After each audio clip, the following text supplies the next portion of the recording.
Welcome back to the Neuroscience Meets Social and Emotional Learning podcast for episode number 162. With Professor of Psychiatry and Medical Director of Addiction Medicine at Stanford University, Dr. Anna Lembke.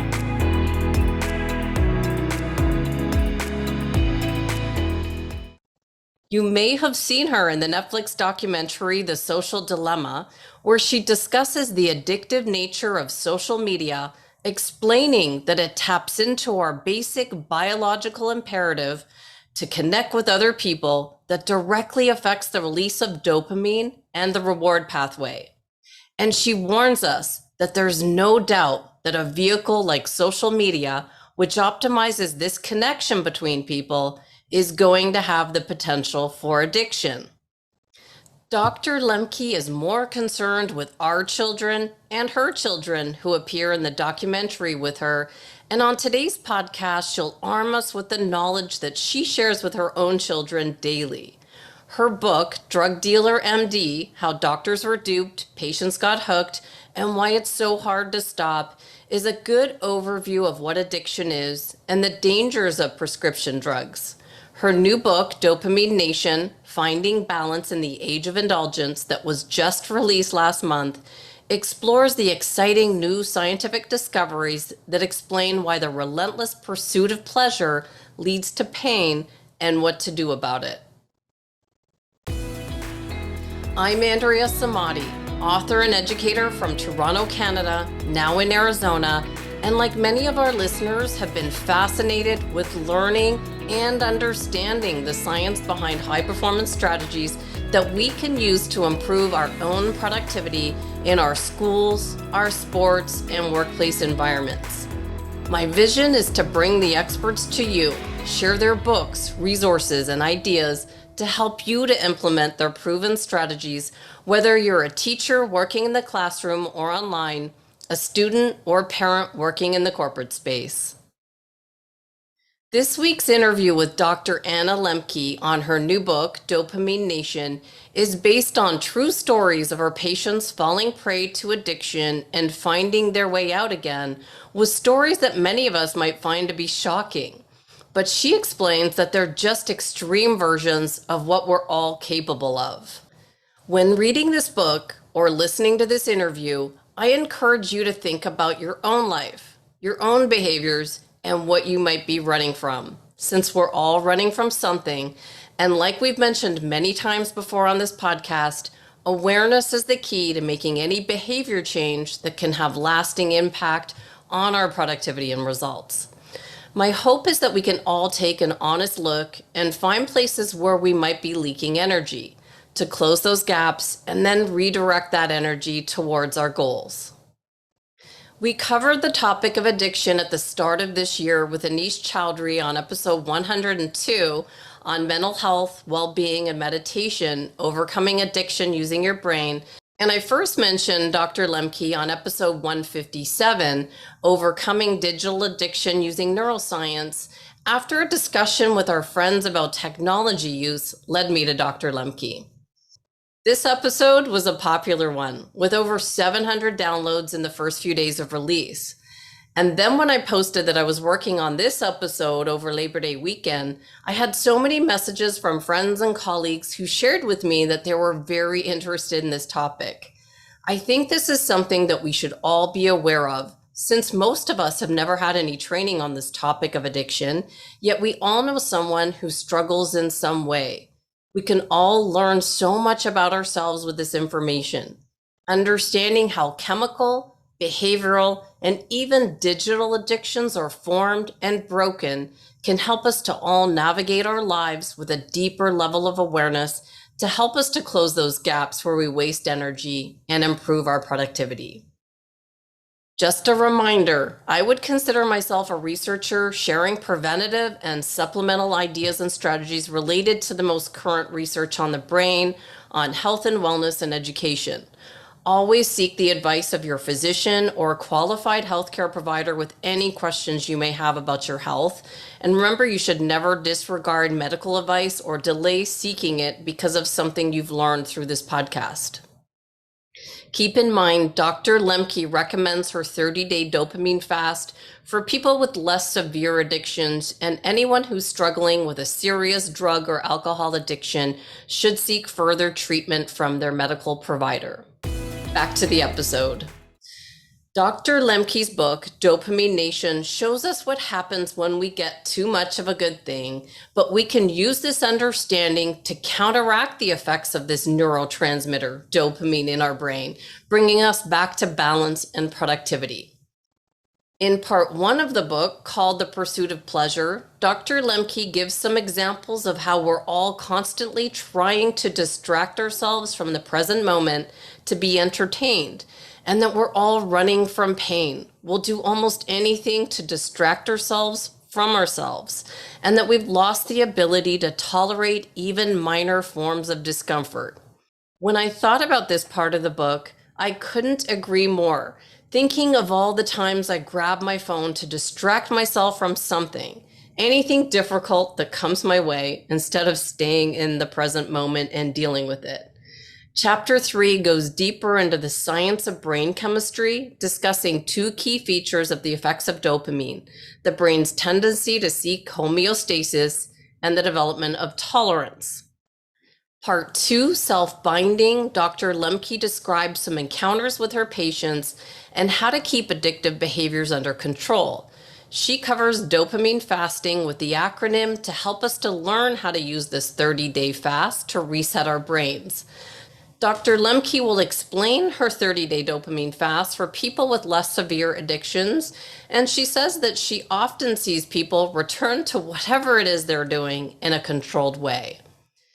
Dopamine, the D, stands for data. What are you using, how much, and how often? The O in dopamine is objectives. What does it do for you? The P is for problems or the downsides that it causes. A is for abstinence. Stop using whatever you're doing for a month and see what happens. M is mindfulness. Be prepared to feel worse before you feel better. I is for insight. Abstaining from our drug of choice gives us incredible insight that we just can't see without stopping. What did you learn? N is for next steps, moving forward without the drug or behavior, even when you miss it. Can you do that? And E is for experiment. Go back out into the world, experiment, and see what works and what doesn't. If there's something you want to change in your life, try going without it for 30 days and see what happens. Only you will know if this will work for you or not. Dr. Lembke noted that even when moderation is achievable, many of our patients report it's too exhausting to continue, and they ultimately opt for abstinence in the long haul. In part 3 of the book, The Pursuit of Pain, Dr. Lembke explores the opposite side of the equation, seeking out things that are painful in order for the brain to tend to increase feelings of pleasure immediately afterward in an attempt to regain homeostasis. She explains the pain side of addiction and the importance of finding balance, radical honesty with ourselves, and self-awareness, because people who lean too hard and too long on the side of pain can also end up in a persistent dopamine deficit state. After releasing episode 157 that explained Dr. Lembke's work and her 30-day dopamine fast, I almost wanted to just move on past this topic. As I often say, there are entire podcasts dedicated to addiction, and they do a much better job than I ever could. But there's another reason I would rather skip it, and that's because it's a difficult topic. It's much easier to move on past it than talk about something I'm still trying to learn and understand myself, because we weren't taught this topic in school, and it's hard to figure out how to handle it when it shows up in our life.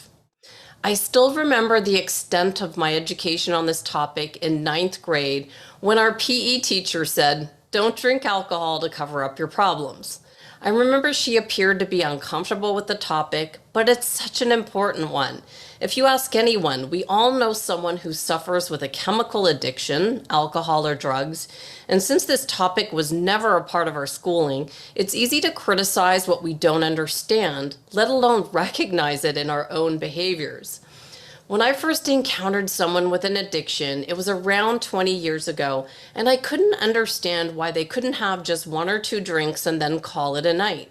Why did they have to keep going? What's going on in the addicted brain? I had so many questions. And this was years before we could just type our questions into Google and get hundreds of articles to help us, like Dr. Lembke's work or even Dr. Amen's work on the addicted brain. So I would go to our local library and find books that explained addiction to gain some sort of understanding. I wish Dr. Lembke's book was there, as it wasn't easy to navigate this topic. And not being one to sweep anything under a rug, I found some ideas and solutions for this person to enter into a local rehab program to get further help. But this opened up a can of worms with a problem that was never discussed, and it made me really popular in that family. But this understanding gave me a new level of awareness that would help someone else years later. This awareness helped my husband with one of his best friends from high school who called one day to confide in him that he had a heroin addiction and he was entering a faith-based rehabilitation program but wanted one of his friends to know what was really going on with him. His initial reaction would have been to say, "What the heck is wrong with you? Heroin addiction? Are you an idiot? How did this happen?" But because of all the time I spent researching at the library, I explained to him how addictions happen, often beginning innocently, using painkillers after a surgery, or in his friend's case, using uppers to help him through his busy days. This explanation helped him to talk with his friend with more understanding, and his friend did well in recovery, helping many others over a few years until one day it beat him and he was gone. I know this is a complex topic, often resulting in death like we saw with my husband's high school friend, or like we see with celebrities who've been unable to break the cycle. And the pandemic has magnified this issue for those who are stuck in their homes all of the time. But with the understanding of our brain in mind, my hope is that this topic is no longer swept under the rug, but talked about openly to find solutions with our brain in mind. Let's meet Dr. Anna Lembke and explore her new book, Dopamine Nation, together to gain a deeper understanding for those who struggle with serious addiction to those with less severe, and see if her 30-day dopamine fast could be a solution to tighten up the gaps and improve all of our productivity, health, and well-being.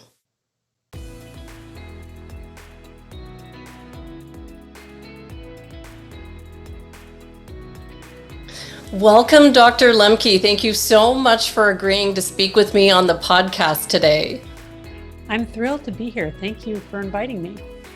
Absolutely. Well, I've got to tell you, Dr. Lembke, that before I hit send on your email when I invited you, I thought twice because I was a little bit nervous that you were actually going to write back and you would say yes, and then I'd actually have to talk about this topic that's a little bit difficult, and I've avoided going deeper into this. So I just want to thank you for saying yes so quickly and for allowing me to be more authentic and open on the podcast.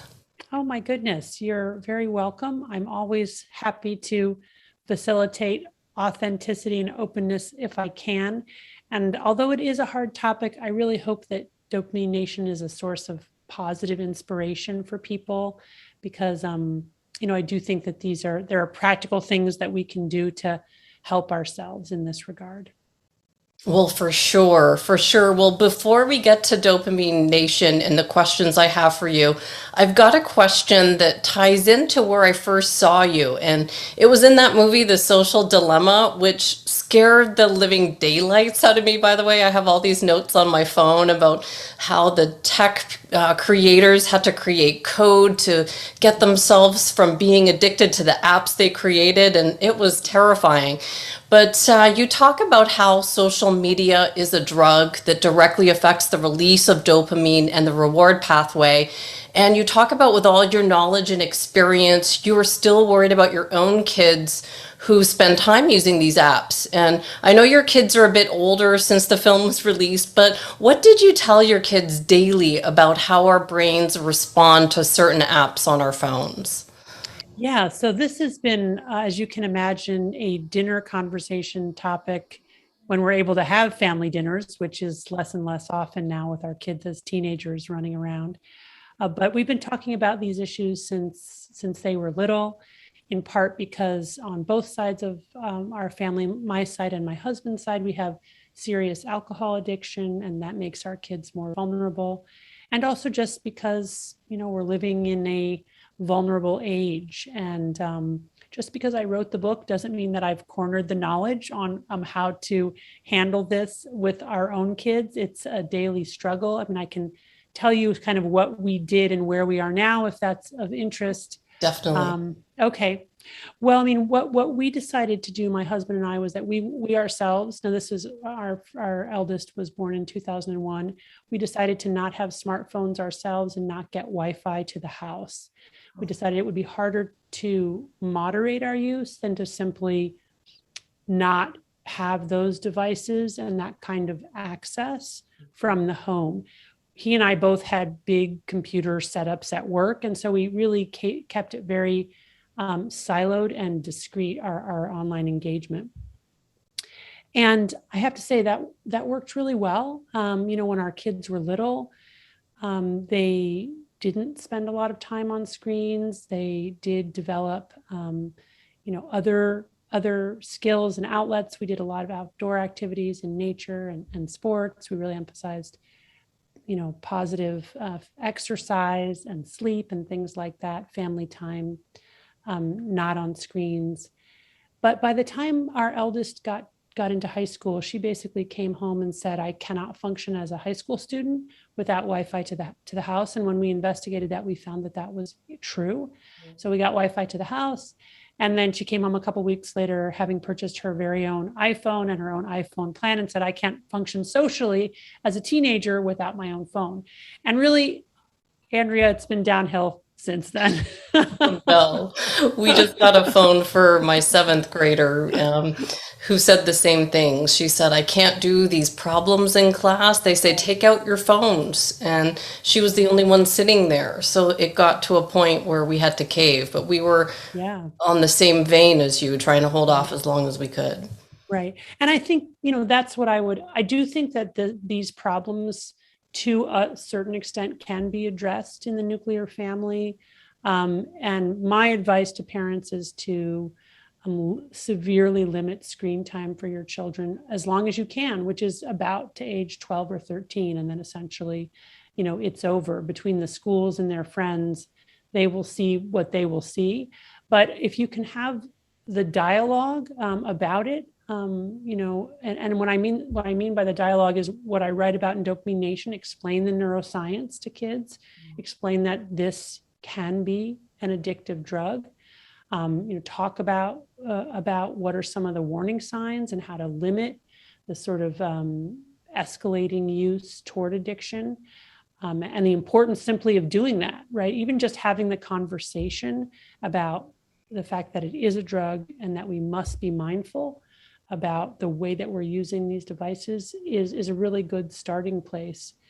And then just continue to have these conversations, continue to reflect back to, our children, what we see about their use, which concerns us, what we hear from others about what they're putting online, which concerns us, because, invariably there will be mistakes made. And so, it's just a constant discussion at home.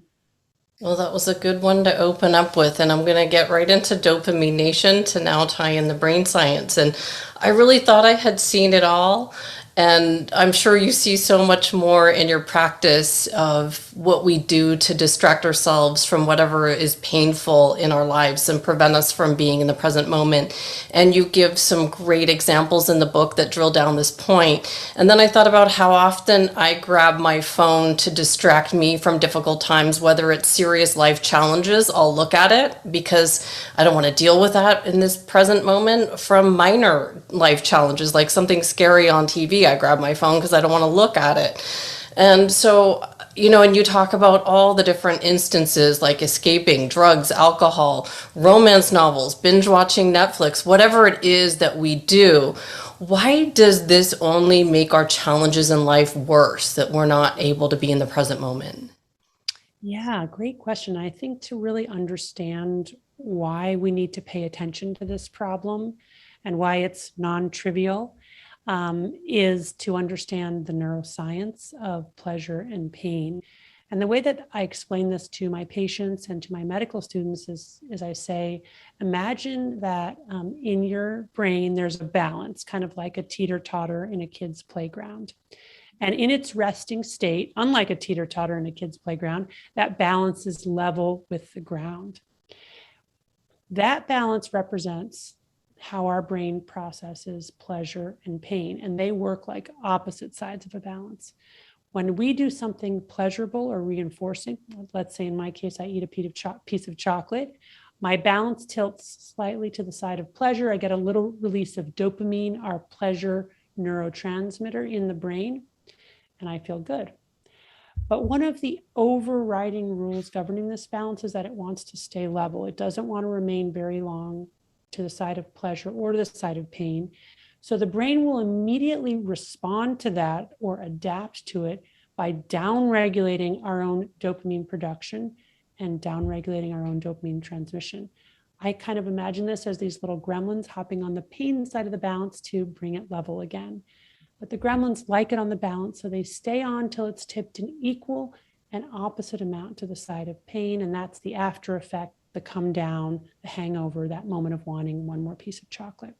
Now, if we wait long enough, the gremlins hop off and homeostasis is restored, and we're back at our sort of level set point for experiencing pleasure and pain. And that's fine. Then we move on.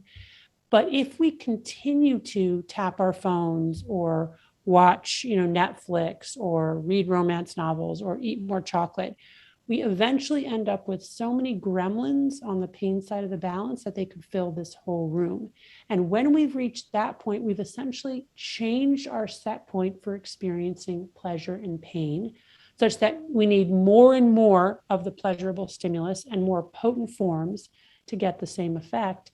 And importantly, when we're not ingesting that pleasurable substance, our balance is tilted sharply to the side of pain. We experience the universal symptoms of withdrawal, anxiety, irritability, restlessness, insomnia, mental preoccupation with our drug. And it can stay like that for a very, very long time. So this is not just about tolerance and needing more to get the same effect. It's about the fact that when we're not using, we are essentially in a dopamine deficit state, right? We're walking around unhappy. I see so many patients coming in reporting depression, anxiety, insomnia, wanting me to help them. One of the first interventions that I make is to have them eliminate their drug of choice, whatever it is, for 1 month. And I warn them they're going to feel worse before they feel better, because it'll be the pleasure pain balance tilted here. But if they can just abstain for long enough, those neuroadaptation gremlins will hop off the balance and homeostasis will be restored, and they'll again be able to take pleasure in life's more modest rewards. So ultimately, the thesis of Dopamine Nation is that both as individuals and as a larger society, we have inundated ourselves with so much dopamine that we've reset our pleasure pain pathways to the side of pain, making it harder for us to experience pleasure and more likely that we will experience pain. Got it. And so when I was reading this, I just want to explain it so that I think I've got it. So I understand withdrawals because you don't have what you like. It feels crappy. You feel the void. But what's the other side? I don't know if I've ever felt the other side where you have too much dopamine. How do you know you're in a surplus? What does that feel like? Well, essentially, this essential feature between things that are addictive and things that are not are things that are addictive release a lot of dopamine all at once.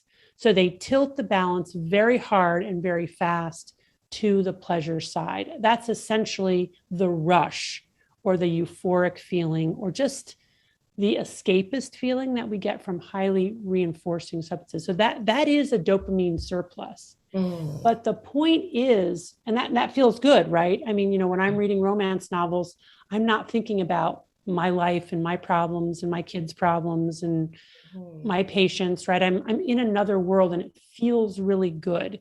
And I want to maintain that feeling, but I can't. Inevitably, the real world calls or the book comes to an end. And when I have to close that book, there's the come down. The point being that what goes up must come down.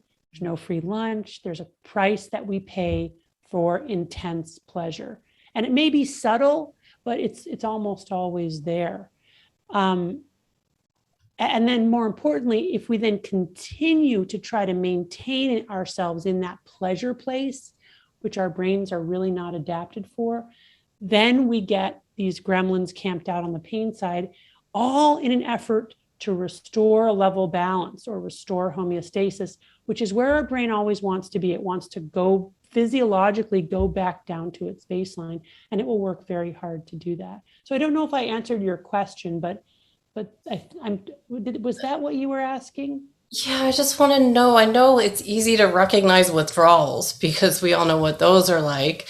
But I just don't know if I could put it into words when people come to see you and they're anxious and they're saying, I need some help. Do they know it's because they've played too many video games? Or do they know that? Do we know what dopamine surplus is? Yeah, great question. So they almost always don't recognize that as a potential cause. The way they experience it is that their cannabis or alcohol or video games are self-medicating the depression and the anxiety and the insomnia and the boredom and whatever it is.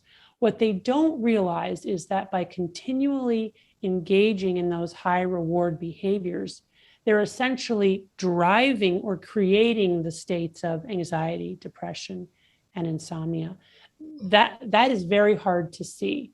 Right? All they know is that they feel bad in general, and using their drug gives them some temporary relief, which of course it does because their balance is tilted to the side of pain and it restores homeostasis. Now, originally their drug might have done this for them and made them happy. But again, with repeated use, all it does is bring them back here, but it's all relative, right? The brain is working through this, it's a different theory of relativity to kind of restore homeostasis, which is why this period of abstinence is so important, because it allows people to really see true cause and effect. Like when we're in the cycle, we don't see it. But when we get some distance from it, we can look back and say, oh, wow, I feel so much better now that I've abstained for a month. And I look back and it's kind of crazy how I was using drug X, Y, or Z. Like it's sort of a shock to me, you know? And so it's abstaining that really gives that flash of insight. So then let's go to the guy that came to you with the video games.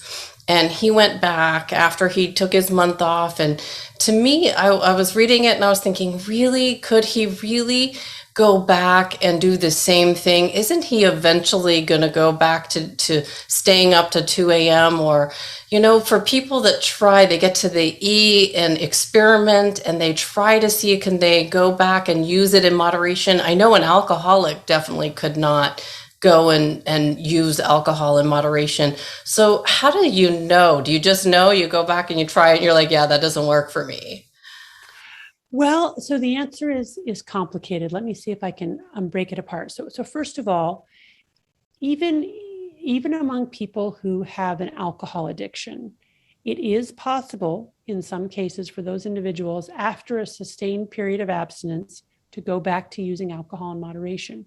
We used to think that was not the case. And certainly for a severe alcoholic, they can never go back. And even a brief experiment or two will reveal that to be the case.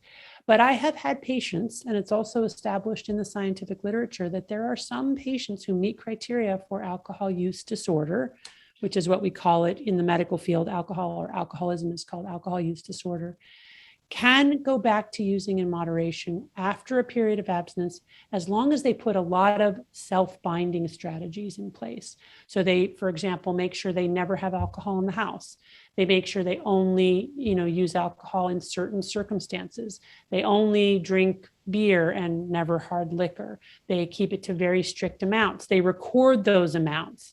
They go to group meetings where other people are trying to moderate and they talk about, how much they've consumed. So it's typically effortful, right? It's not like, oh, yeah, no problem.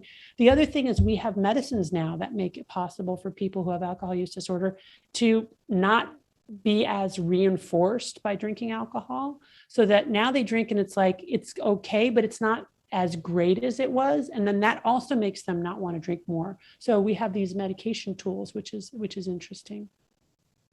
But one of the reasons that I talk so much about moderation in the book is because there are many drugs today that we simply cannot just eliminate from our lives. Smartphones is one of them. Most of us need them to function in our jobs. So how do we use them in a healthy and adaptive way? Food is another example. Obviously, we can't eliminate food. So how do we engage with food in a way that is not addictive, but that, of course, allows us to eat in a healthy way? Sex is another one for people with sex addiction. I think a part of a healthy life for many people is to have some sexual activity. But how do we then differentiate addictive sexual activity from healthy sexual activity? So this question of how to moderate has really become very essential for modern life. Oh, that makes complete sense. And I wish I had access to you 20 years ago when I was first trying to understand this topic. I would sit at a library and try to navigate through books, and I just wish your books were right there, because this is very clear and helpful. I just want to go to, you've got this, it's a chart that has chocolate, sex, nicotine, amphetamines on it. It talks about how much dopamine is released with chocolate versus sex and drugs. And you also see that learning increases dopamine firing in the brain. So I wonder, where do healthier habits like learning or exercise fit into this chart? And should we be cautious of too much learning or too much exercise? Do we get the surplus with healthy things as well? Yeah, great question. So how do we differentiate good dopamine from bad dopamine, or healthy adaptive sources of dopamine from less healthy or adaptive sources? The chart you're referring to has to do with an experiment where they placed a probe in a rat's brain to figure out how much dopamine is released in the rat's brain when it ingests certain substances. And dopamine is a neurotransmitter, which means it's a molecule in the brain that's intimately associated with pleasure, reward, and motivation. Neurotransmitters are the molecules that bridge the synapse between two neurons. So neurons communicate through electrical signals, but they don't touch end to end. There's a little gap. And that's to be able to regulate and control those signals. And that gap is bridged by little chemicals that are called neurotransmitters. Dopamine is probably the most important neurotransmitter involved in reward, motivation, and pleasure. It's not the only neurotransmitter, but it's probably the final common pathway. So measuring dopamine in a rat's brain with ingestion of certain substances gives some idea of how reinforcing that substance is. And as you saw, we all have tonic baseline amounts of dopamine firing in our brain. So it's not as if we have no dopamine and then we get dopamine. We're always firing a little bit of dopamine, and it's how dopamine changes either above or below baseline firing that creates our emotional states. When dopamine goes above baseline, that's the feeling of pleasure, motivation, reward. When dopamine goes below baseline, that's the feeling of craving, irritability, anxiety, restlessness. And what that experiment showed is that chocolate increases dopamine firing above baseline about 50 units. Sex is about 100 units.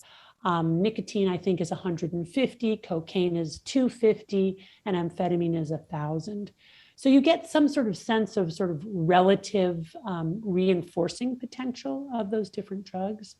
Now, importantly, there's also this idea of drug of choice. So what makes your dopamine go up to 100 might not make my dopamine levels go up to 100. So there's also that inter-individual variability. But getting to your question about sort of exercise or learning. These are activities that are not immediately releasing dopamine with the initial stimulus. They come as sort of an after effect, which is why I talk about pressing on the pain side of the balance in order to reset our pleasure pathways to the pleasure side. So remember, repeatedly pressing on the pleasure side has the gremlins hopping on the pain side and basically resets our thresholds to the side of pain. But if we intentionally engage in challenging, painful, or anxiety-provoking activities, that is, we press on the pain side, then those same neuroadaptation gremlins will hop on the pleasure side to bring us ultimately to this point. So that's the good kind of dopamine. And typically that means, again, in small doses, doing things that are hard. Learning is usually effortful and hard. Exercise is usually effortful and hard. Exposing ourselves to things that we're afraid of is effortful and hard. And all of that in small doses is good for us, because then you don't get your dopamine from the initial stimulus, you get it from the opponent process stimulus. And one of the other experiments that I talk about in the book, which is kind of horrific to read because it's very inhumane to dogs, and it was done some time ago, but to me, it's a really fascinating experiment. Basically, they took dogs and they exposed them to a very strong electrical shock. So they pressed down very hard on the pain side of the balance. And initially, after the initial response, the dog was sort of wary and alarmed, defecated and urinated on itself, kind of horrible. But what's really fascinating is that with the second exposure of the shock, the brain compensated by tipping the balance to the side of pleasure, and the dog exhibited what the researchers called a fit of joy right after being released from the electrical harness.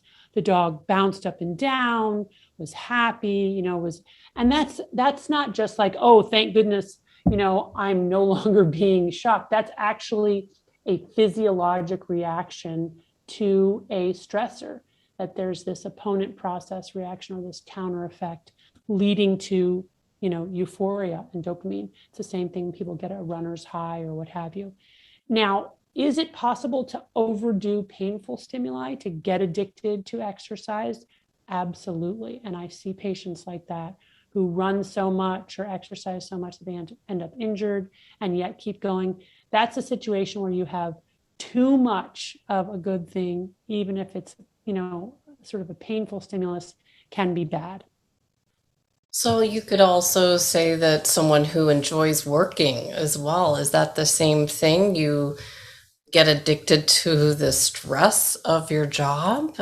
Is it the same idea? Yeah, absolutely. So, again, I think being very engaged in your work and finding meaning and purpose in your work can be a really good source of dopamine, but anything that leads to, that kind of reinforcement loop has the potential to become addictive. And one of the points of Dopamine Nation is the way that technology has made all of these behaviors, including work, potentially more potent and hence more addictive.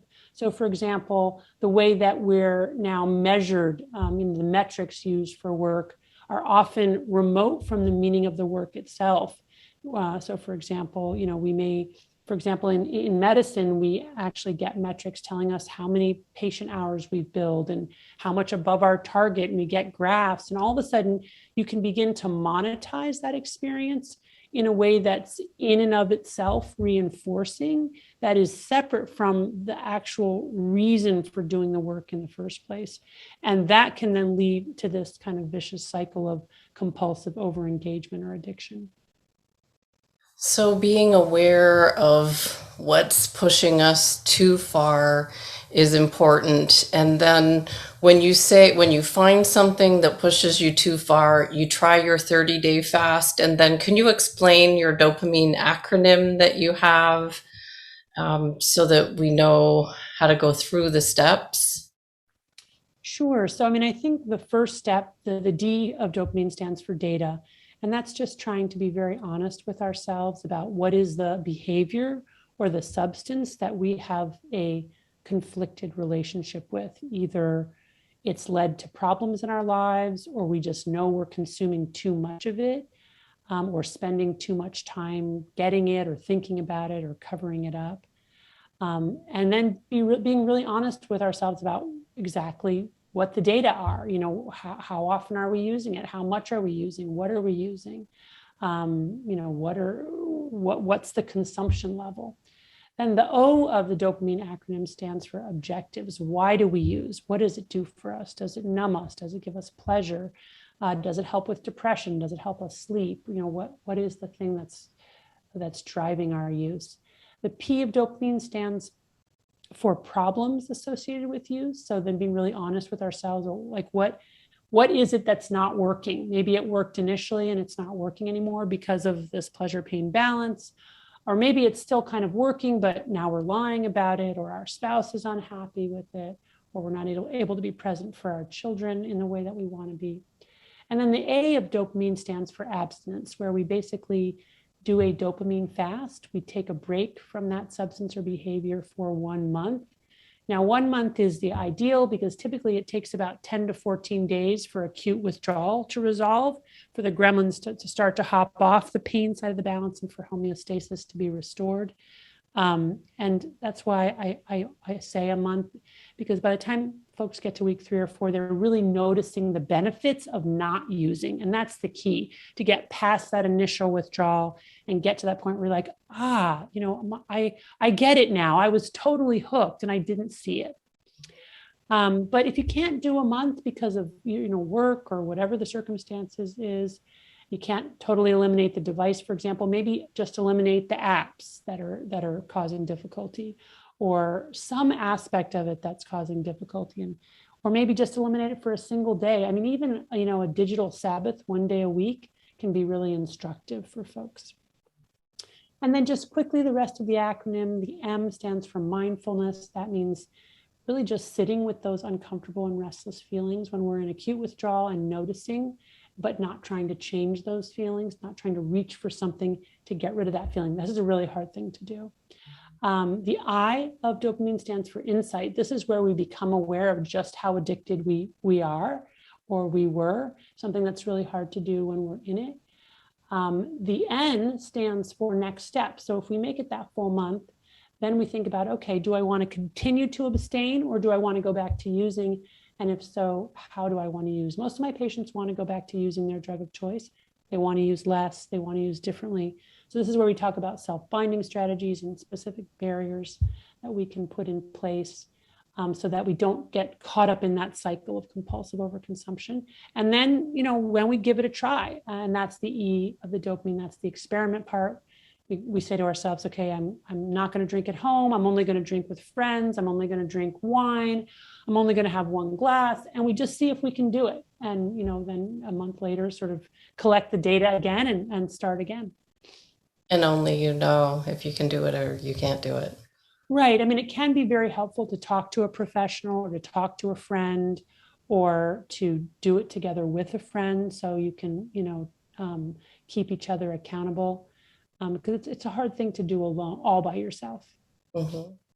Definitely. And then there's the tolerance idea that comes in as well, that when you finish watching a Netflix show and, it's great and you miss it and you want to go back and watch it again, it wasn't as good as the first time. What's happening there with tolerance with this? Yeah. So remember those neuroadaptation gremlins on the pain side of the balance? And I said, well, if you wait long enough, after that come down feeling right after you turn off your show, they hop off and your balance is restored and you're kind of, the craving to watch another show goes away and you kind of move on with your day. But the thing about those gremlins is that once they've been created, they never disappear. They're hanging around at the base of that teeter-totter or that balance, and they waiting for a chance to get on the balance again. So then next time you watch that show, they remember it. And not just one little gremlin hops on. Now you got 2 or 3 gremlins, right? They're going, oh yeah, I remember that. And so you get less of a tip to the pleasure side, and the tip to the pain side gets stronger and longer with repeated use. And this has been shown experimentally, and I talk about this in the book. And I think we can all relate to it. that, oh gosh, that first time was so golden. When I went back to it, it was like, maybe it was still good, but certainly by the third or fourth time, not quite as exciting. This is brilliant. So I just want to close out our questions. And, this has been so powerful for me to have a look at this on a deeper level and maybe think about giving our listeners something that they can apply to take away with. And I know you talk openly about something you stopped doing in the book that you enjoyed. And when I first came across you, someone put an article on my car on the hiking trails after a night out. We were talking about how addictive these social media apps were. And someone said, you got to read this article. And then I was right on the tail end of stopping something that I love doing when I found your 30-day fast. I didn't even know about it. But for someone looking at maybe trying this, what should they be aware of? Well, one thing that I should say that's really important, if it's alcohol or a benzodiazepine like Xanax or Valium or an opioid, this is something that you should probably do with the help of a medical professional, because once people are physically dependent, they cannot stop just cold turkey, because they could go into life-threatening withdrawal. So for those substances, if people have developed a physical dependence, it would actually be dangerous to stop it all of a sudden. But if they haven't developed a physical dependence on those drugs, it's just a psychological dependence. And virtually for, almost every other drug I can think of, including behaviors, like reading romance novels, which was my behavior that I talk about in the book, it's okay to just stop and set a quit date, commit to it, let other people know, and just know that you're going to feel worse before you feel better. But that bad feeling is time limited. If you can just endure it and get through those first 10 days or so, you will come out of, the end of that long, dark tunnel, and you will start to feel better. And I think you will be surprised at how much better you can feel. And you'll then also be able to look back and freely decide. We talk so much about these algorithms and how they're really turning us all into people with addiction. And it's really true. We sort of lose the ability to choose when we're caught up in this vortex of compulsive overconsumption. So when you do the dopamine fast and you get some distance, then you have the ability to choose how you want to use it in the future and to sort of change your environment. That's the key thing. If we just rely on our willpower in the moment, most of us will fail. We need to put barriers in place before we feel the desire to use it, so that we're able to press the pause button between desire and action to get the drug or use the drug. And then when people get to that 30 days and they can, assess for themselves whether they want to continue to abstain or whether they want to go back to using, and sort of how that would look. Any final thoughts, like what you raised your children with? What should everybody in the world know about the pleasure, pain, balance, and dopamine nation and dopamine deficit? What are your final thoughts for us? I think my final thought is that, the pleasure pain balance is, it's one of the oldest and most evolutionarily conserved parts of our brain. It's been the same for millions of years. It's the same across species. It's essentially the same in the lizard brain as it is in our brain. What distinguishes us from, let's say a lizard, is these great big frontal lobes that we have. And those frontal lobes are very important in both being aware of what our pleasure-pain balance is doing and also modulating the pleasure-pain balance. And so I have a whole chapter on this in my book, and I really believe in this. One of the ways that we can both be better aware of what our pleasure-pain balance is doing and also control it is to tell the truth about things large and small. And it's a really great trick for managing compulsive overconsumption. And I talk in my book about all the different ways neurobiologically telling the truth actually allows our prefrontal cortex to make better connections with our lizard brain so that we can really manage pleasure and pain in this crazy dopamine saturated environment. So very helpful. I'm going to put the links to your book, Dopamine Nation, in the show notes. And if anyone wants to reach you, is the best way through your Stanford website, or are there other places to reach you? Yeah, probably. I mean, people could email me. I'm getting a lot of emails, so I answer them as I can. I would ask just people be patient. Got it. Well, I want to thank you so much for your time today, for your research and all you're doing for the world. Thank you. Oh, thank you. It was my pleasure.